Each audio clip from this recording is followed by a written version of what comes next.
Selamat pagi dan salam sejahtera untuk kita semua. Bapak Ibu saudara terkasih, di pagi hari ini kita kembali berjumpa untuk mendengarkan firman Tuhan yang mengajarkan kita tentang penyertaan Tuhan dan perjalanan hidup manusia. Marilah kita berdoa. Terima kasih ya Tuhan, kami bersyukur di pagi hari ini untuk penyertaan dan berkat Tuhan. Kami akan mendengarkan firman-Mu, Tuhan berkati kami. Di dalam nama Anak Yesus Kristus kami berdoa dan mengucap syukur. Amin. Firman Tuhan tertulis di Kejadian pasal 46 ayat 4. Aku sendiri akan menyertai engkau pergi ke Mesir, dan tentulah aku juga akan membawa engkau kembali, dan tangan Yusuflah yang akan mengatupkan kelopak matamu nanti.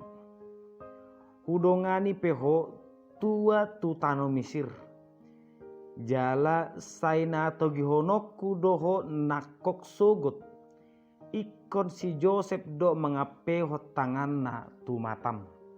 Demikian pembacaan firman Tuhan. Bapak Ibu saudara terkasih, kita mungkin pernah mendengar kalimat lakukan bagianmu, maka Tuhan akan melakukan bagiannya. Kalimat ini bisa benar jika kita memahami bahwa bagian manusia dan bagian Tuhan itu bukan dilakukan dalam waktu yang berbeda, tetapi secara bersamaan. Artinya kita tidak sedang mengimani, aku mengerjakan pekerjaanku Tuhan, sekarang kuserahkan kepadamu bagaimana akhirnya. Tetapi kalimat itu mau mengatakan ketika kita mengerjakan sesuatu, saat itu kita melakukan yang terbaik, saat itu juga Tuhan memberkati. Sehingga kita dan Tuhan sedang berjalan bersama melakukan satu rancangan yang baik. Bapak Ibu saudara terkasih, demikianlah kita melihat pekerjaan manusia dan berkat Tuhan itu tidak terjadi dalam waktu tertentu, tetapi itu adalah sebuah proses perjalanan yang tidak kita tahu kapan berakhirnya. Kalau dalam nas firman Tuhan ini, Tuhan berkata kepada Yakub bahwa pergilah ke Mesir. Aku akan menyertai engkau, bahkan nanti akan membawa engkau kembali. Kata kembali di sini bukan berarti kembali dari Mesir, tetapi sampai akhir hidupnya pun Tuhan akan menyertai Yakub, karena Yakub berhenti di sana, meninggal di sana. Demikianlah kita memahami bahwa penyertaan Tuhan itu adalah sejak kita melangkah sampai kita mengakhiri langkah.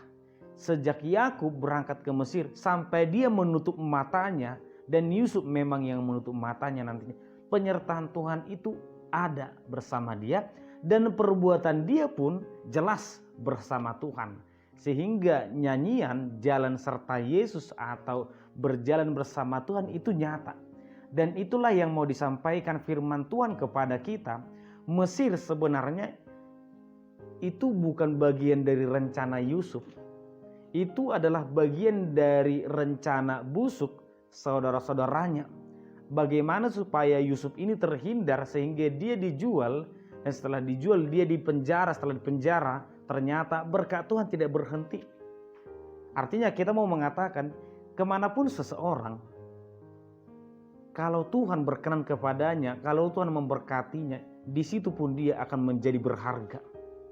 Tetapi sehebat apapun seseorang mengambil sebuah tempat, kalau Tuhan tidak memberkati, justru tempat itu akan menjadi mara bahaya kepadanya.